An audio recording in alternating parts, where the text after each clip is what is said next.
നാട്ടിൽ പാമ്പുകളുടെ ശല്യം അങ്ങനെ കൂടി വരുമ്പോൾ തൃശൂരിലെ കുതിരാനിൽ ജനവാസ മേഖലയോട് ചേർന്ന വനം വകുപ്പ് പാമ്പുകളെ തുറന്നുവിടുന്നതായി പരാതി.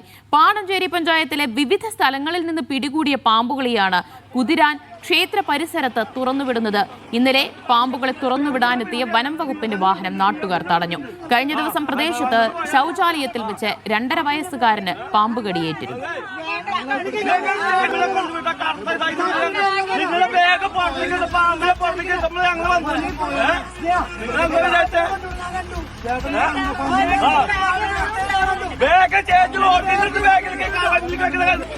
നടരാജ് പരശുറാം വിവരങ്ങൾ നൽകും. നടരാജ്, ഈ പിടികൂടുന്ന പാമ്പുകളെ ഉൾക്കാട്ടിൽ തുറന്നുവിടേണ്ടതിന് പകരം ഈ ജനവാസ മേഖലയിലേക്കാണോ വനം വകുപ്പ് തുറന്നുവിടുന്നത്?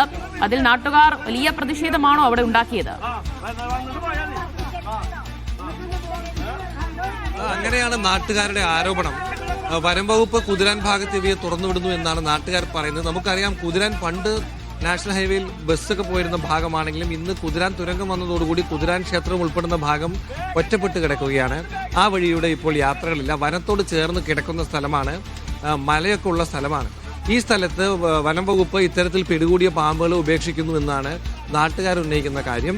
ഈ ഉപേക്ഷിക്കുന്ന പാമ്പുകൾ തങ്ങളുടെ വീടുകളിലും പരിസരത്തും വരുന്നുവെന്നും മൂർഖൻ, അതുപോലെ തന്നെ രാജവെമ്പാല തുടങ്ങിയ വിഷമുള്ള പാമ്പുകളൊക്കെ വീടുകളുടെ ഭാഗത്തേക്ക് വരുന്നത് വലിയ ആശങ്ക ഉണ്ടാക്കുന്നു എന്നുമാണ് നാട്ടുകാർ പറയുന്നത്. ഈ പാണഞ്ചേരി പഞ്ചായത്തിലെ വിവിധ സ്ഥലങ്ങളിൽ നിന്ന് പിടികൂടിയ പാമ്പുകളെയാണ് കുതിരാൻ ക്ഷേത്ര പരിസരത്ത് തുറന്നുവിടുന്നത് എന്ന് ഇവർ പറയുന്നു. കഴിഞ്ഞ ദിവസം ഇത്തരത്തിലെത്തിയ വനംവകുപ്പിന്റെ വാഹനത്തെ ഇവർ തടയുകയും പ്രതിഷേധിക്കുകയൊക്കെ ചെയ്തു. അതിൻ്റെ ദൃശ്യങ്ങളാണ് നമ്മൾ കാണുന്നത്. ഇക്കാര്യത്തിൽ വനംവകുപ്പ് ഒരു പ്രതികരണം നടത്തിയിട്ടില്ല. പക്ഷേ ഈ പാണഞ്ചേരി പഞ്ചായത്തിൻ്റെയും പല ഭാഗങ്ങളിൽ ഇത്തരം പാമ്പുകൾ പിടികൂടുന്നുണ്ട്. ഇതും മറ്റ് ചില ഭാഗങ്ങളിലേക്ക് തുറന്നുവിടുന്നത് പറഞ്ഞു. വനംവകുപ്പ് സ്വാഭാവികമായിട്ടും പറയാൻ പോകുന്ന കാര്യം ഇതും വനമേഖലയാണ്, വനമേഖലയിലേക്കാണ് തുറന്നുവിട്ടത് എന്നായിരിക്കും. വനമേഖലയോട് ചേർന്ന് കിടക്കുന്ന സ്ഥലം തന്നെയാണ് കുതിരാൻ ക്ഷേത്രം എന്നുള്ളതും ശരിയാണെങ്കിലും ആ ഭാഗത്ത് വീടുകളുണ്ട് എന്നുള്ളത് സത്യമാണ്. അതുകൊണ്ട് തന്നെ ആളുകൾക്ക് ആശങ്കയുണ്ട്. എന്തായാലും നാട്ടിൽ വലിയ രീതിയിൽ പാമ്പ് ഒരു ഭീതിയായി മാറുന്നുണ്ട്, പ്രത്യേകിച്ചും ചൂട് കൂടിയ പശ്ചാത്തലത്തിൽ എന്ന കാര്യം ശരിയാണ്. ഈ പ്രദേശത്ത് കഴിഞ്ഞ ദിവസം ഒരു 2.5 വയസ്സുകാരന് പാമ്പ് കടിയേറ്റിരുന്നു എന്ന് നാട്ടുകാർ പറയുന്നു. ആ ഒരു സാഹചര്യത്തിൽ കൂടിയാണ് നാട്ടുകാർ കൂടുതൽ ഭീതിയിലായിരിക്കുന്നത്. ശരി, ഓൾറെഡി പാമ്പുകളെ കൊണ്ട് നാട്ടുകാർക്ക് നിൽക്കക്കള്ളിയില്ല. അത്രയധികം പാമ്പുകൾ ഈ വീടുകളിലും ജനവാസ മേഖലകളിലൊക്കെ ഇറങ്ങുകയാണ്, അതും വിഷപ്പാമ്പുകൾ. അതിനിടയിലാണ് ഈ വനം വകുപ്പ് അവർ പിടികൂടുന്ന പാമ്പുകളെ കൂടി ജനവാസ മേഖലയിലേക്ക് തുറന്നുവിടുന്നത് എന്നതാണ് ആശങ്കാജനകം.